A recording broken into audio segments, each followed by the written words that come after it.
ನಿಮ್ಮ news first ಅತಿ ದೊಡ್ಡ ರಹಸ್ಯ ಕಾರ್ಯಾಚರಣೆ ಒಂದನ್ನ ಮಾಡಿದೆ. ನೇಪಾಳಿಗರು ಅಕ್ರಮವಾಗಿ ಭಾರತಕ್ಕೆ ಬರ್ತಾ ಇದ್ದಾರೆ, ಅದರಲ್ಲೂ ಕೂಡ ನಮ್ಮ ರಾಜ್ಯದಲ್ಲಿ ಬೀಡು ಬಿಟ್ಟಿದ್ದಾರೆ. ಹಾಗಾದ್ರೆ ಇವ್ರನ್ನ ಯಾರು ಕರೆಸ್ಕೊಳ್ತಾ ಇದ್ದಾರೆ, ಯಾವಾಗ ಕರೆಸ್ಕೊಳ್ತಾ ಇದ್ದಾರೆ, ಕಣ್ಣ ಮುಚ್ಚಾಲೆ ಆಟ ಆಡ್ತಾ ಇರೋದಾದ್ರೂ ಹೇಗೆ, ಇವ್ರನ್ನ ಯಾವ ಕಾರಣಕ್ಕೋಸ್ಕರ ಯಾವ ಕೆಲಸಕ್ಕಾಗಿ ಬಳಸಿಕೊಳ್ತಾ ಇದ್ದಾರೆ, ಇಲ್ಲಿ ಅವರ ಐಡೆಂಟಿಟಿ ಮರೆಮಾಚೋಕ್ಕೋಸ್ಕರ ಏನೆಲ್ಲ ನಡೀತಾ ಇದೆ, ಇದೆಲ್ಲದರ ಬಗ್ಗೆ ಕಂಪ್ಲೀಟ್ ಮಾಹಿತಿ ನ್ಯೂಸ್ ಫಸ್ಟ್ ನಿಮ್ಮ ಮುಂದೆ ತೆರೆದಿಡ್ತಾ ಹೋಗುತ್ತೆ. ಇದು ನ್ಯೂಸ್ ಫಸ್ಟ್ ನ ಅತಿ ದೊಡ್ಡ ರಹಸ್ಯ ಕಾರ್ಯಾಚರಣೆ. ಭಾರತದಲ್ಲಿ ಅಕ್ರಮವಾಗಿ ಬೀಡು ಬಿಟ್ಟಿದ್ದಾರೆ ನೇಪಾಳಿಗರು. ಭಾರತಕ್ಕೆ ಅಕ್ರಮವಾಗಿ ಬರ್ತಾರೆ, ಇಲ್ಲೇ ನೆಲೆ ಊರ್ತಾರೆ. ಕರುನಾಡಲ್ಲೂ ಕೂಡ ಇದ್ದಾರೆ ಅಕ್ರಮವಾಗಿ ಬಂದಂತಹ ನೇಪಾಳಿಗರು.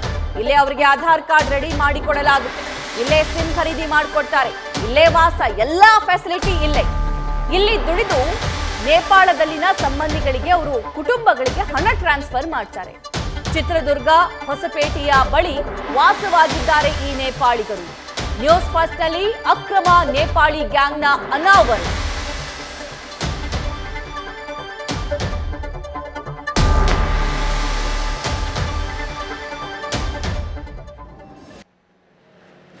ನೀವು ಸಾಕಷ್ಟು ಕಡೆ ಈ ಡಾಬಾಗಳಿಗೆ ಹೋದಂತಹ ಸಂದರ್ಭದಲ್ಲಿ ಅಥವಾ ನ್ಯಾಷನಲ್ ಹೈವೇಯಲ್ಲಿ ಕಂಡಂತಹ ಹೋಟೆಲ್ಗೆ ಹೋದಂತಹ ಸಂದರ್ಭದಲ್ಲಿ ಈ ಅತಿ ಹೆಚ್ಚು ನೇಪಾಳಿಗರನ್ನ ನೀವು ನೋಡ್ತೀರಿ. ಇವರು ಯಾಕೆ ಬಂದ್ರು, ಎಲ್ಲಿಂದ ಬಂದ್ರು, ಇವ್ರನ್ನ ಯಾರು ಕರೆಸ್ಕೊಂಡ್ರು, ಹೇಗೆ ಕರೆಸ್ಕೊಂಡ್ರು. ದೊಡ್ಡ ದೊಡ್ಡ ರೆಸ್ಟೋರೆಂಟ್ಗಳಲ್ಲಿ ಇವರು ವೇಟರ್ಸ್ಗಳಾಗಿ ಕೆಲಸ ಮಾಡೋದು ವಿರಳ. ಆದರೆ ಅಲ್ಲೇ ಕಿಚನ್ ರೂಮಿಗೆ ಹೋದಂತಹ ಸಂದರ್ಭದಲ್ಲಿ ಇವರ ಸಂಖ್ಯೆ ನಮಗೆ ಹೆಚ್ಚಾಗಿ ಕಂಡು ಬರುತ್ತೆ. ತೆರೆಮರೆಯಲ್ಲಿ ಇವ್ರನ್ನ ಇರಿಸ್ಕೊಂಡು ಕೆಲಸ ಮಾಡುವಂತಹ ಕೆಲಸ ರಾಜ್ಯದಲ್ಲಿ ಆಗ್ತಾ ಇದೆ. ಹಾಗಾದ್ರೆ ಇವ್ರನ್ನ ಹೈಡ್ ಮಾಡ್ತಾ ಇರೋದಾದ್ರೂ ಯಾಕೆ ಅನ್ನುವಂತಹ ಪ್ರಶ್ನೆ ಮೂಡಿ, ಆ ಪ್ರಶ್ನೆಗೆ ಉತ್ತರ ಕಂಡುಕೊಳ್ಳೋದಕ್ಕೆ ನಾವು ಕೂಡ ಈ ಇನ್ವೆಸ್ಟಿಗೇಷನ್ ಅನ್ನ ಮಾಡಿದ್ವಿ.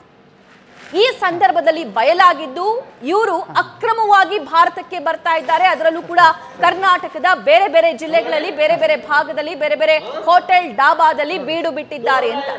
ಹಾಗಾದ್ರೆ ಇವ್ರನ್ನ ಕರೆಸ್ಕೊಳ್ತಾ ಇರೋದು ಯಾರು, ಇವ್ರನ್ನ ಕರೆಸ್ಕೊಂಡ ನಂತರ ಏನೆಲ್ಲ ಕೆಲಸಗಳು ಆಗ್ತಾ ಇವೆ, ಈ ಇನ್ವೆಸ್ಟಿಗೇಷನ್ ನಲ್ಲಿ ಇದರ ಬಗ್ಗೆ ಸಂಪೂರ್ಣ ಮಾಹಿತಿ.